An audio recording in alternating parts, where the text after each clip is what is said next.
नमस्कार मंडळी. देहू या गावामध्ये जगद्गुरू तुकाराम महाराजांच्या शिळा मंदिरामध्ये आम्ही दर्शनासाठी आलेलो होतो. तुकाराम महाराजांनी आपल्यासाठी गाथा या नावाने ग्रंथ, कितीतरी सुंदर असा ग्रंथ लिहून ठेवलेला आहे. या शिळा मंदिरामध्ये, या पवित्र मंदिरामध्ये आपल्याला येणे शक्य नाही, तर आपण गाथा सुद्धा घरी बसल्या आपण वाचू शकतो. तुकाराम महाराजांचे सुंदर असे 2 वाक्य मी बोलून दाखवणार आहे. ज्याच्या अंगी मोठेपण तया यातना कठीण, तुका मने जाण व्हावे लहानाहुनी लहान.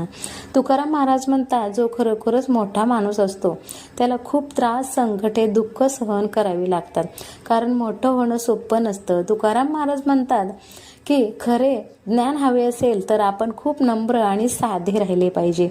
गर्व करू नये, लहान बनून राहावं. थोडक्यात तुकाराम महाराज म्हणतात की मोठं व्हायचं असेल तर त्रास सहन करावे लागतात आणि